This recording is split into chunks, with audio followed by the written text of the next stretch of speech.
a woman identifies a man who doesn't fall for all of her BS, she says he's playing mind games, which really means he knows the game better than I do, and it frustrates me that I can't manipulate him like I can most other guys. So, of course, this guy, who clearly thinks like a woman, as you guys will see, thinks the same thing, so he calls them mind games. So here's lesson number 1.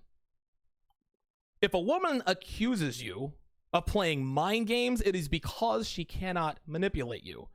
And as we all know, women hate it when they do not have a decided advantage over a man within the context of a sexual interaction or a relationship.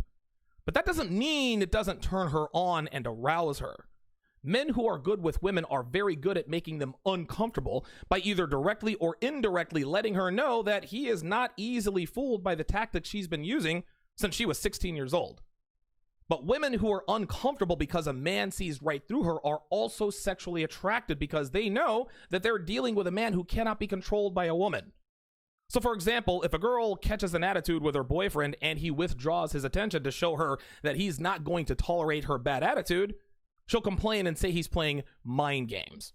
Here's another example. If a guy keeps a girl on her toes and wondering whether or not he really likes her, she says he's playing mind games. God, I can't figure this guy out. Well, why not? Oh, he's just playing mind games. Really? What kind of mind games? Oh, he just always leaves me wondering whether or not I like him. He's one of those mind game players. Mind games is the phrase that women use when they run up on a guy who plays the game better than she does, and that is all there is to it. Let's continue. And if you're not aware that you're actually being played, you can end up investing your precious time and your energy into a guy who doesn't even respect you. When a man wants something from a woman, he can be ruthless. Some guys use violence and physical abuse to get what they want, but a more common and insidious way that guys try to control and dominate women on dates is by playing mind games. And the challenge is, you may not even realize that he's playing games with you just to try to sleep with you or push you into commitment before you even want to. But the woman who can spot a game player and beat him at his own game, she's seen as high value and is going to leave the man begging for her approval. Take a look at your screen, guys. Do those men look like they want to commit to her? Or do they look like they want to plow her into oblivion? Exactly. They're not looking at her thinking, boy, oh boy, I'd really love to make her my girlfriend or wife. No. They're thinking, man, I'd really love to blankety blank blank blank to keep it clean for YouTube. You guys know what I mean. Now, the reason I point this out is because Jason is conflating sexual market value with relationship market value. He's making women think that if guys want to sleep with them, then they must also want to commit to them. And as we all know here at TSR Towers, that's not true. Men don't have to play mind games to get into a relationship with a woman because a relationship is a static condition. Women never get drunk and become someone's girlfriend. They don't get drunk and accidentally become someone's girlfriend.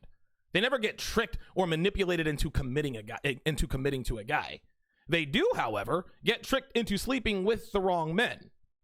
PUAs, for example, who had all the right lines at the right time and caught her during her ovulation period when all of the stars aligned and everything worked in his favor. Conflating a man's sexual attention with his desire to commit is a female trait, and Jason shows this. Secondly, a female who can spot game players isn't high value. She's a woman. Guys, all women can spot losers who try to put on the facade of a man in demand. These are your PUAs trying to run asshole game and doing a bad job at it because it's not really who they are, and women can see this immediately. Being able to read people is something women have to be good at because it is a survival mechanism.